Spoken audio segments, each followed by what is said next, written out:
Bonjour à tous, aujourd'hui on se retrouve pour la présentation d'un oracle, le petit oracle des émotions de mon enfant, de Nadège Bellanti et illustré par la Jeannette des Nouvelles Énergies. Du coup, c'est un oracle que j'ai reçu des éditions Larousse pour pouvoir le partager avec vous.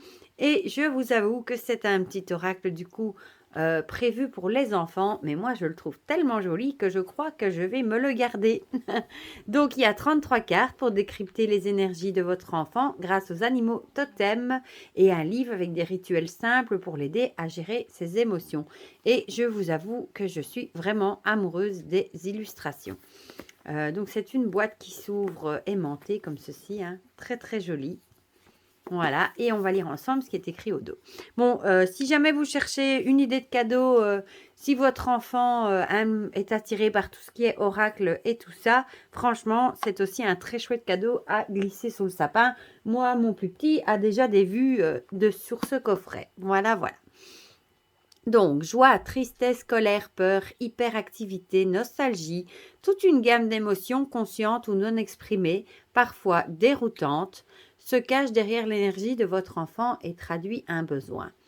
Cet oracle est un outil ludique qui vous aidera à les décrypter et à les comprendre pour mieux l'accompagner dans son développement avec confiance, harmonie et sérénité. Dans ce coffret, on retrouve 33 cartes à faire tirer à votre enfant, face visible ou cachée. Pour chacune, un animal totem et une pierre, guide dont les énergies vibratoires sont associées à une émotion. Le flamant rose et le quartz rose pour l'accueil d'une tristesse, la panthère et l'obsidienne noire pour une colère qui gronde. Un livre d'interprétation avec la signification des cartes et des petits rituels simples pour l'aider à gérer ses émotions. Méditation, atelier créatif, éveil des sens, expression corporelle et autonomie. Voilà, voilà. Donc, on nous dit que Nadège Bellanti est thérapeute énergéticienne et lithothérapeute. Et on peut la retrouver ici sur son site.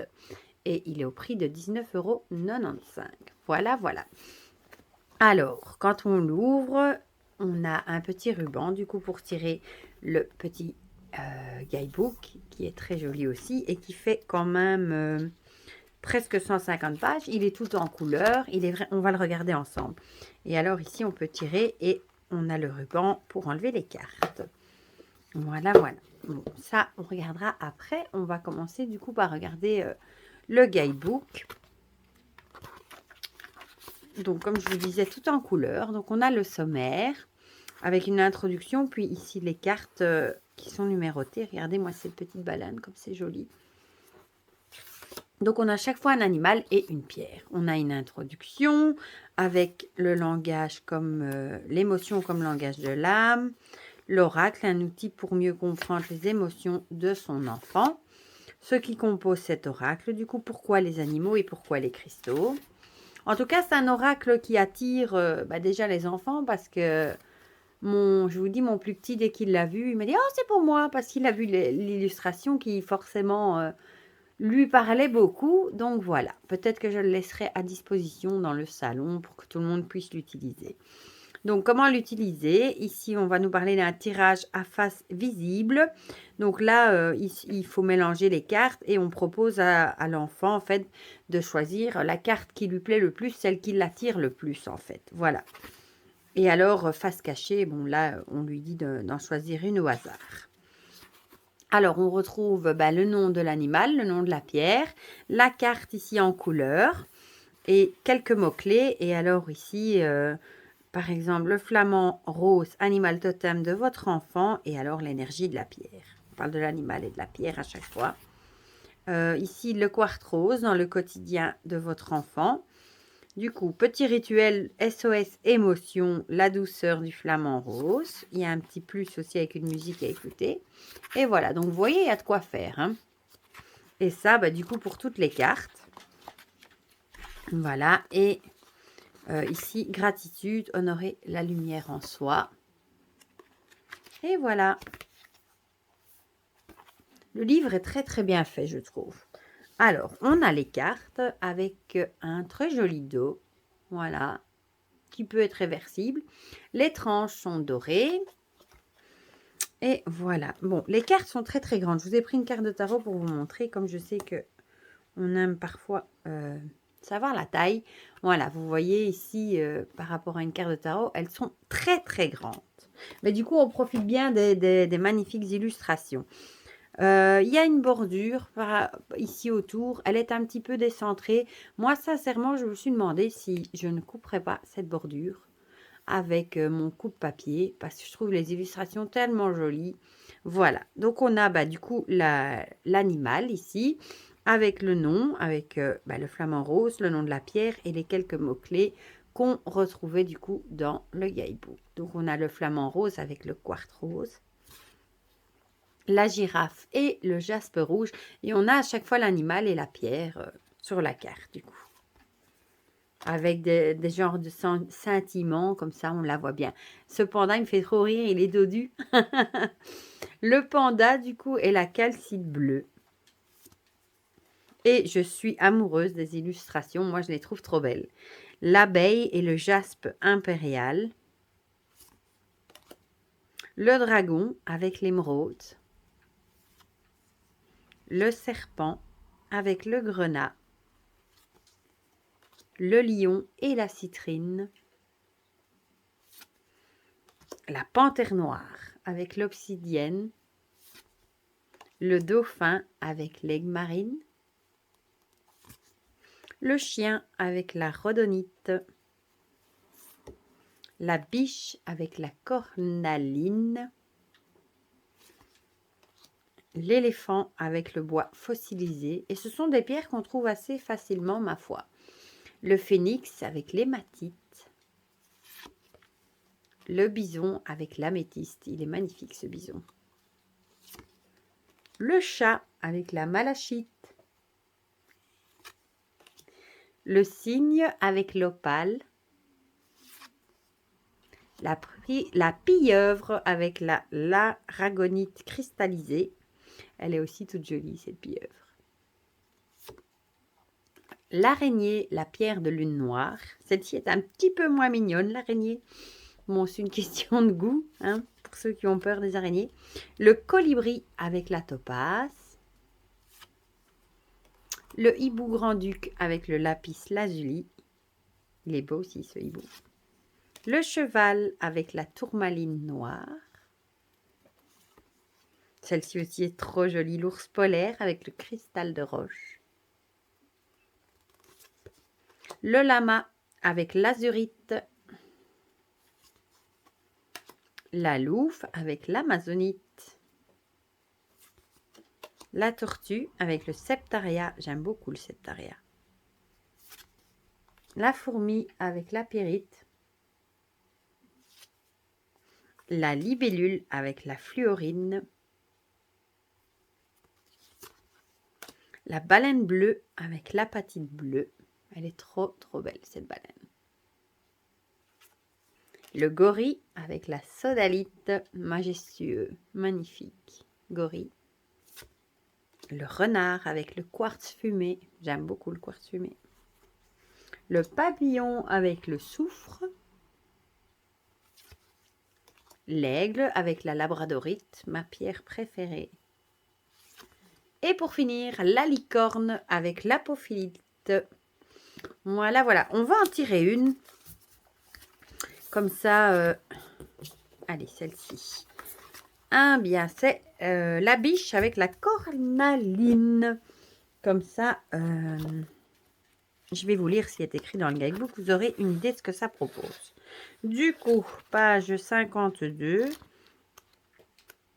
Où es-tu? Ici. Alors, la biche. Douceur, confiance, féminité. Alors, la biche est un animal totem de votre enfant. Incarnation de la beauté, la biche est l'animal souverain du monde intuitif et sensible. Avec ses grands yeux doux, sa démarche distinguée et délicate, la biche évoque la douceur du monde animal, sa grande capacité d'écoute ainsi que le pouvoir de faire face aux défis de la vie avec grâce. De plus, sa beauté nous invite à incarner la noblesse de notre corps, à ressentir une joie profonde du simple fait d'être en vie et à ressentir le mouvement de celle-ci en nous. Alors, l'énergie du coup de la cornaline, pierre d'intuition connectée au ventre, la cornaline est entièrement dédiée à l'énergie féminine. Par féminine, nous entendons le yin, orienté vers son propre centre. Le centre du corps humain, représenté par le hara, est le lieu où réside intuition, force créatrice et confiance en soi. La cornaline dirige l'attention vers la portée de notre sensibilité, de notre écoute et de notre bienveillance vis-à-vis de nous-mêmes. Pierre de force et de courage, elle nous ramène à l'immensité de nos ressources intérieures, nous reconnectant à une confiance innée en nos capacités de matérialisation. La créativité se fait plus fluide et l'intuitivité devient un moteur de présence au quotidien. Symbole du lien à la matrice, la cornaline nous engage dans une relation saine et harmonieuse avec la mère. La femme est toute émanation liée à cette énergie originelle. Enfin, elle nous rappelle à quel point notre existence repose sur le pilier fondamental, le respect de notre intégrité, quels que soient les événements extérieurs de nous. La cornaline, du coup, dans le quotidien de votre enfant, du fait de l'énergie féminine symbolisée par cette pierre, que votre enfant soit une fille ou un garçon, le rapport à la maman est au centre du sujet. Une forme d'attente, de besoin, voire d'état de fusion est recherchée.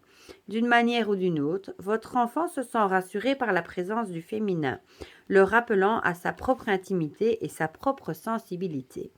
Au quotidien, cela peut générer beaucoup de frustration et surtout l'empêcher d'identifier sa propre source de confiance en lui. Certes, le rôle de la maman est central durant les premières années de vie, néanmoins, cela peut être déstructurant de faire peser tout le poids de la relation dans un seul sens. Votre enfant a besoin de toucher en lui sa propre force, d'honorer sa sensibilité et ainsi de rétablir un lien fluide et prospère avec lui-même. Et alors ici, on a un petit travail, du coup, autonomie, mon corps à moi. L'objectif de ce rituel est de recentrer l'attention de l'enfant sur lui, son propre corps, ses membres. Chaque partie étant intimement liée à une émotion et potentiellement tournée vers le centre féminin à l'extérieur de lui. Cela lui permettra de redéfinir son centre et vous le vôtre. Il vous faut 2 feuilles ou votre cahier des émotions, des crayons de couleur ou des feutres. Alors, proposez à votre enfant un jeu drôle et inspirant qu'il se dessine lui-même. Si votre enfant ne peut pas encore réaliser ce chef-d'œuvre, dessinez-le pour lui. Cela étant, vous devez faire de même et vous dessinez vous aussi. Ensuite, demandez-lui d'évoquer les différentes parties de son corps et de leur attribuer une couleur. Par exemple, rouge pour le ventre, bleu foncé pour le bras droit, jaune pour la bouche, etc. En parallèle, établissez vos propres coloris. Ils peuvent évidemment être différents des siens. En nommant chaque partie du corps, demandez à votre enfant de les identifier chez lui et montrez-les chez vous. Voilà, pour le petit rituel. Et vous avez ça du coup pour chaque carte. Moi, je le trouve vraiment génial et je le conseillerais vraiment pour des enfants, si vous voulez travailler avec votre enfant, si vos enfants sont attirés par les oracles, etc. Franchement, il est vraiment magnifique. Moi, j'aime beaucoup, que ce soit des animaux, évidemment, associés à une pierre. J'aime beaucoup les illustrations, je trouve très, très, très belles. Voilà, franchement, il est très réussi. Je trouve que c'est un très joli coffret que vous pouvez même offrir du coup pour le Noël de votre enfant. Voilà. Dites-moi en commentaire si vous l'avez vu passer, ce que vous en pensez, si vous trouvez comme moi que ces illustrations sont jolies, si peut-être vous l'avez offert à votre enfant, pourquoi pas. Comme ça, on partage tout ça ensemble dans les commentaires comme d'habitude. Pour le reste, je vous fais plein de gros bisous, prenez bien soin de vous et je vous dis à très bientôt pour de prochaines vidéos. Bisous, bisous!